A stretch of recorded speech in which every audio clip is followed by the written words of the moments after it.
Hello and welcome to Love Thy Lawyer, where we talk to real lawyers about their lives in and out of the practice of law, how they got to be lawyers, and what their experience has been. I'm Louis Goodman, the host of the show, and yes, I'm a lawyer. Nobody's perfect. Roseann Torres is the founder and CEO of the Torres Law Group and has served as an elected official on the Oakland Unified School Board as a trustee. She works with minority students at local schools and is a committed role model. She has numerous positions of political importance, including East Bay Women's Political Caucus, Centro Legal de la Raza, and the Hispanic Chamber of Commerce for Alameda County. She also has a fantastic powerboat that she and her husband berth in Alameda and from which they explore San Francisco Bay. Roseann Torres, welcome to Love Thy Lawyer. Thank you so much. Appreciate it. Thanks so much for being here. I know that you have a very busy court schedule, and I appreciate your taking the time to talk to me. That's true, and this is fun. Where is your office located right now? So my office currently is located at the Embarcadero, and I'm a short walk over to the Brooklyn Basin, which has become a very big highlight in Oakland for live music, live dancing, opera, symphony, and comedy shows. So it's an amazing time to be here at the Embarcadero because it's going through a renaissance. And we have parking. We're right next to 880. Can't really miss us. So you don't even have to go to your boat to see the water. I'm looking at the water right now, right out the window. I'm looking at some boats that are parked on the Oakland side. And across the way, I can see the vicinity of where my boat is parked. Exactly. What type of practice do you have? I have had an evolving practice. So I'm currently about 98% personal injury. And I say evolving because when I started my firm in March of 2004, I left a job as a prosecutor in San Joaquin County, Stockton. I'm from Stockton, and I was raising my one and only child in Stockton when she was born because I wanted to be near family, grandmothers and great-grandmothers, and just the whole family, right? So I came out here to Oakland and I started doing criminal defense because I really got troubled by the criminal justice system and the lack of Spanish-speaking attorneys and the pressure put on clients to plead guilty and pleading guilty sometimes to something they didn't really understand. So you're originally from Stockton. Did you go to high school there? I did. I went to Lincoln. What was that experience like for you? High school was not what you might think typically of someone who becomes an attorney. I would say I was a pretty bad student. That's a hard thing to define, but I didn't like school. I'm an only child. My parents divorced when I was in middle school. And then as a result of that divorce, I was a latchkey kid, like a true definition of a latchkey kid. My mom was a stay-at-home mom before I was 12 and they were married. Then she became employed full-time. And I took care of myself. Did you work between high school and college? I worked all through the last 2 years of high school, all through college, and then I didn't get to work for law school because law school was a whole different beast. So I worked in retail, I worked in small businesses, I worked in cosmetics, which paid the best. Did you take time off between high school and college, or were you able to go to college right after you graduated from high school? I guess you could say I took time off to the extent that I graduated high school and I told my mother very proudly, I got a job I found in the newspaper at a printing company there were 3 locations and it was owned by a woman. I went to community college in Stockton called Delta, and I just went part-time and just kind of played around, taking a couple classes. I had no plan. I had no direction. I didn't have counselors because I never spoke with counselors in high school. So I sure as heck didn't really know how to utilize the counseling services in community college. How long did you spend at Delta? Too long. I spent 2.5 years without even getting an AA degree, which is apparently a big problem at community colleges in California. Students aren't given much direction. I transferred, made it out to San Francisco from Stockton. I was turning 21, and I started at SF State and finally had to declare a major, and I just decided to do marketing and business. When you graduated from San Francisco State, did you immediately go to law school or did you take some time off? I again took time off because I'd worked all through undergrad in San Francisco. I got a job in sales. I have that knack for just talking to people, and I was enjoying it. But I wanted something a little more emotionally and mentally challenging. And I had a lawyer friend that was a prosecutor in San Francisco and a fellow Buddhist, because I'm Buddhist. And she was at our Buddhist meeting and sharing about her boss, Terrence Hallinan, urging her to apply to be the president of the State Bar of California. And as she talked about this story, she's an African-American woman, young. She said, my mentor is the DA. And I applied and I became the president of this large organization that manages lawyers. Well, I love this story she shared, and it turned a light on. So I said to her at the end of this meeting, I said, can we have coffee or lunch? I'm thinking about law school because there's just more to my life than this sales jobs. So is that when you first started really thinking about being a lawyer? That's correct. And the reason I finally decided was that her and I talking about her career and the challenge, helping people because she was a prosecutor, and then talking about how to finance school as far as loans. I had pretty much paid for college. When I graduated from SF State back then in 1992, I had about $4,000 in debt. And since I always worked, I paid my rent, I paid my utilities and bills, and I paid that off in no time. But law school was a whole nother thing. And I said, okay, well, I'll look into it. And yeah, it worked out. Where did you ultimately go to law school? I wanted to go on the East Coast. I wanted to go far. I wanted to be away from my extended family. I wanted to have the privacy and the independence, if you will, because I was very scared of the amount of work that law school was going to entail. I knew that it would be very hard to say no to my family. We get together a lot. We have birthdays. We have weddings, we have Easter, we have Christmas. And I just wanted to get the heck out of here. So I went to Albany Law in upstate New York. Well, if nothing else, the winters must have been quite a difference from what you were used to in Northern California. It wasn't just the winters. I couldn't believe that people on the East Coast live that life to the extent that you have such extremes and you have to respect Mother Nature. There isn't anything like those extreme weather patterns compared to California, where you grow up expecting sunshine all the time, expecting no rain, expecting, that you don't really have to wear much more than a light coat. And so it's a funny experience. It's just a funny experience to add to the whole tumultuous law school experience. How did you navigate from Albany Law to the Stockton District Attorney's Office? Yeah, so it's a weird story. I ended up coming back to California from law school.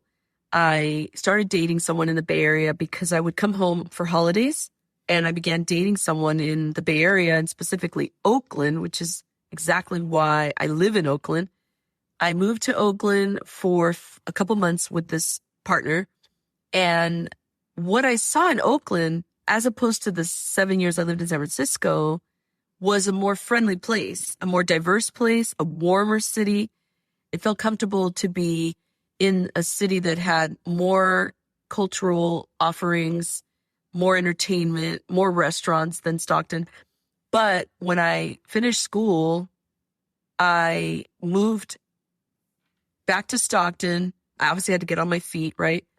And then there's this gap. So I did finally take what you would call a gap year. So this person and I the relationship ended. I came back. I ended up in Stockton briefly, and I applied to become an English teacher in Japan. And I got in, and I went. I graduated law school. I went. But how I ended up back at the prosecutor's office is that I ended up coming back, and I had a baby. And that's why, like I was saying in the beginning, I had my daughter, and I wanted to be in the environment of my family to support me while I'm starting my career. And prior to my prosecutor position, I was a county counsel. And then from county counsel, I jumped over to work with John Phillips, the prosecutor. And I think I liked the prosecutor's office better. How long did you spend in the Stockton District Attorney's office? Just a little over 2 years. So you left the Stockton District Attorney's office and you came to Oakland. What did you do? How did that work? I started my firm. I left I left prosecution side. I cashed out my little retirement that I had accrued in those few years of government. And I was in a relationship. My partner said, look, get started. I'll pay the bills. And I basically ran myself ragged, getting to know people in the community, the business communities. I joined the Hispanic Chamber of Commerce. I joined the more general Metropolitan Chamber of Commerce. I joined the Latino organizations, and I volunteered my time. Centro Legal de la Raza is a place that was started back in 1968 by two Bolt law students, actually 2 or 4, I can't remember, but they started it and they provided, an array of legal services to the community. And I just went in there and said, I'd like to volunteer. I speak Spanish. And lo and behold, they had plenty for me to do in the evenings, right? When I didn't have my daughter with me. And I got my name out there. I got my name out there as a Spanish speaking attorney. I got criminal clients fast.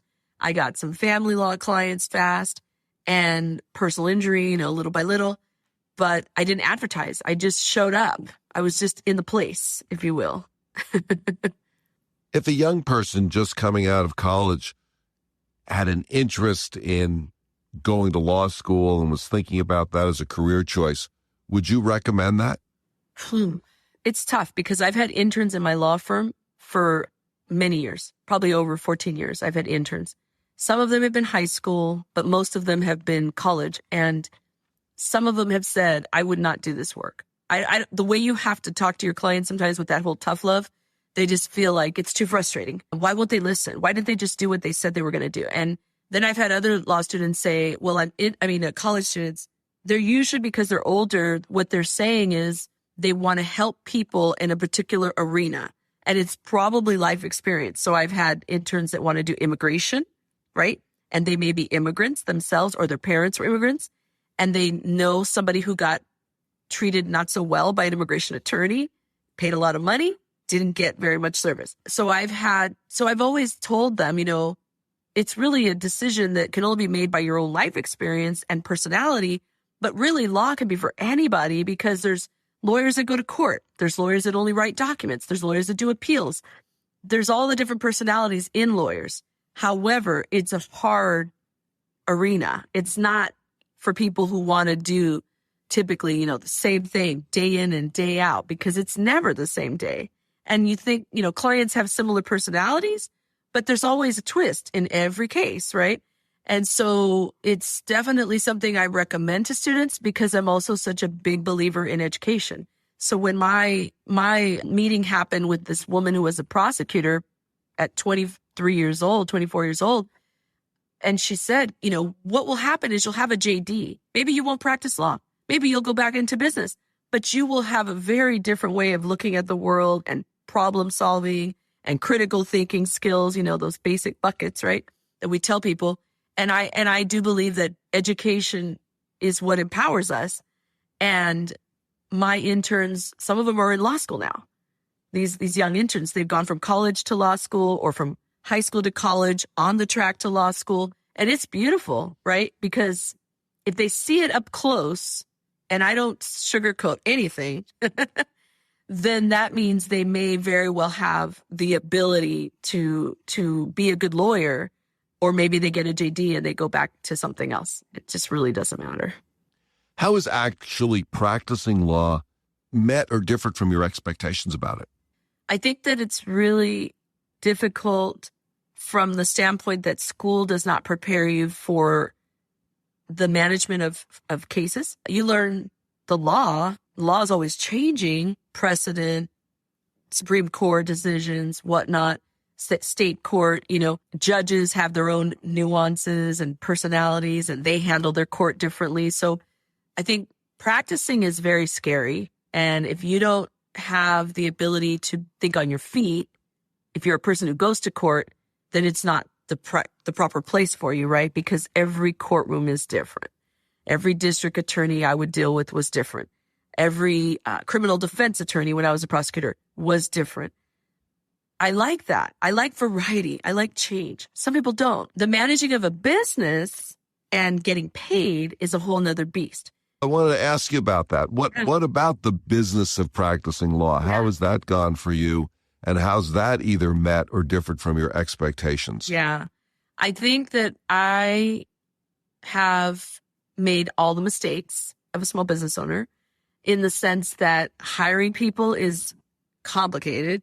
Interviewing people, hiring people, knowing when you're being misled, that's one thing, right? Your people have to be trainable, teachable, or they're experienced, then they're expensive. So when you're starting out, you really can't afford a lot, right? You're doing it all. But I also feel it's important to align yourself with other small businesses, other lawyers, and share. This is not a business where you get to kick back and put your feet up on the desk.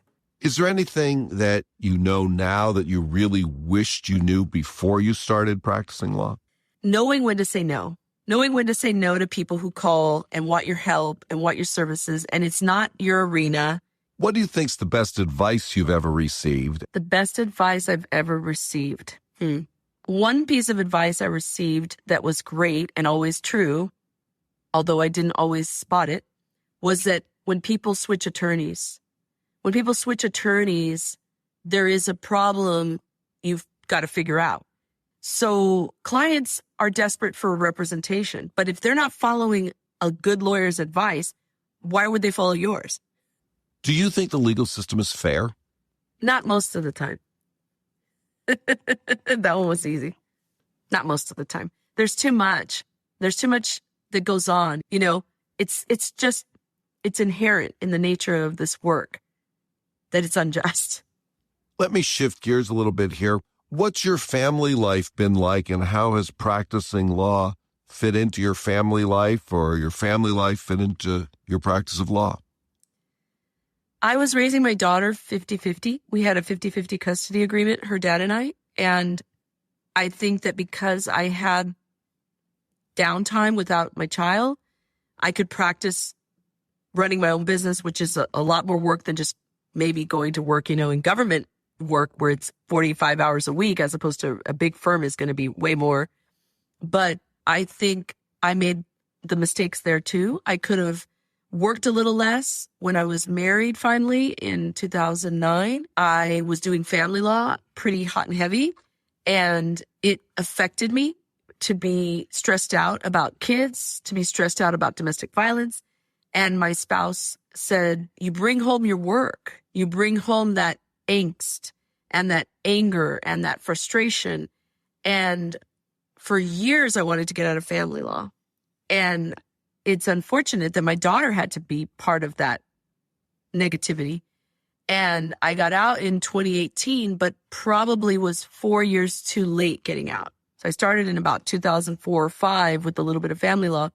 And I think I would have had a happier life and been a happier mom had I not been doing something so stressful, raising a child. Then I added politics, which was worse in some ways. So it just depends on how people manage their stress. But I was happy enough that I could go to all of my daughter's school events because I worked for myself. I didn't make a lot, but I got to go to school events. I got to volunteer at school. I got to be on all the field trips. I drove, and I will not ever regret that. But I didn't realize until my husband said, you really don't leave it at the office. You bring it home. And you don't know you're doing that. It's hard. It's really hard to juggle all those personalities. Now, I know that you have your boat. I'd like you to tell us a little bit about how you decided to buy a boat and what sort of value that adds to your life. Yeah, that's funny. I'll be there in about an hour. What happened in the boat scene is that every vacation by water, I would tell my husband, or if I was with friends, I want to get on a boat. I need to get on the water besides swimming in the ocean, which I love to do. And I started reflecting that for a decade, it was rent a catamaran, rent a yacht with a crew, rent whatever I could, right? Even just a small fishing boat with a captain in Puerto Vallarta, which I did a few times with my friends. And I didn't care how much it cost because I was like, I want to be on the boat and I want to be by myself. I don't want to be with a bunch of booze crews, people getting drunk. Once I realized that and I started kind of putting two and two together, my husband sent me to school for boating, power boating, and I got a captain's license when I turned 50. And I told him, I'm not going to work forever and just work. That's what a lot of lawyers do. I've seen many lawyers pass away that I was friends with, and they died very young, and all they did was work.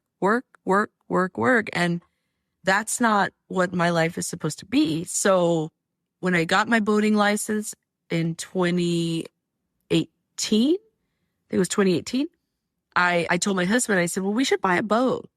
And so we got the boat in October of 2021 because in pandemic, no one was flying. And so no one was leaving the country and they were just hanging out on their boats. And so it took us a long time to find the right boat. But we found one through a yacht club that I was participating with. We've got a Jeanneau, a 37-foot Jeanneau, and it has 2 bedrooms and a bath, kitchen, full facilities. And we berthed it in Alameda because of our job right across the water. I know that you have talked a little bit about Buddhism, and I'm wondering if you would share a little bit about that and when you started getting interested in Buddhism and how that has fit into your life and your law practice. Well, Buddhism is why everything comes together for me in law, because law is it's such a you can be hard on yourself when something doesn't go right or, a decision comes down that you just didn't see it coming. Buddhism was a practice that my family engaged in when I was only 5 years old. My aunt was living in Stockton, my mother's sister, and she married a Buddhist. He was Irish. He was a hippie. It was the 70s. And he introduced my aunt to Buddhism, who then introduced my mom. And I was only a kid, but as I grew up, I was always around the Buddhist community. I loved what I saw because the Buddhist community was very diverse. And as human beings, we all have, in Buddhism, we believe we all have karma, right? So sometimes if a criminal client was convicted and sentenced to something that I really just didn't think was appropriate, or, I felt like the judge was harsh for whatever reason. I don't know. The judges do things sometimes you just don't see it coming, right? And I would think, well, I can't take it personal. And this person also has their own karma. I did everything I could. I fought to the end, and they are going to have to, grow from this experience. Karma can be changed. And that's what we believe in Buddhism, is by being a better person, by making the right causes, not negative, but positive causes, you're always able to shift your life towards what you dream of having, right? And it's the complete opposite of being a victim. Because when you're a victim, you're powerless. In Buddhism, there's no room for that. We're always going to have to look inward and no excuses. Let's say you had a magic wand, there was one thing in the world that you could change, the legal world or otherwise. What would that be? The magic wand, I saw this question. I would say that in family law, you would have something equivalent to public defenders, to the extent that the government could fund lawyers for people in need. And I think that, my magic wand, that kids' parents would be represented by competent lawyers in family law, so they were not sent off to have custody and visitation with a parent that is abusive, that is neglectful, or that is doing something harmful to get back at the other parent. If someone wanted to get a hold of you, to talk to you, to call you, to get some legal advice or representation, how does one best get in touch with you?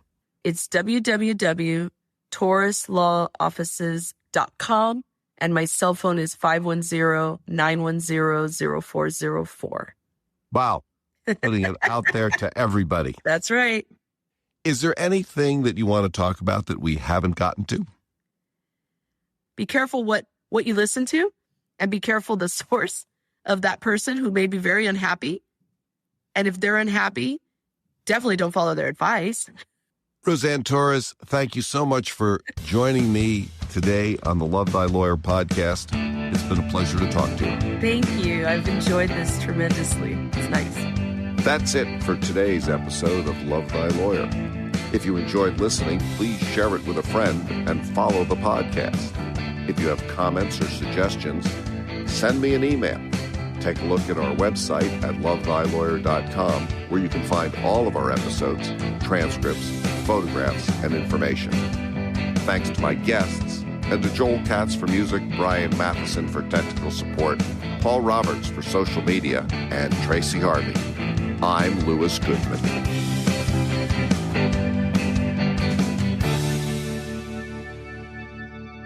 Well, I didn't like school. I had an authority figure problem, and that continued through high school.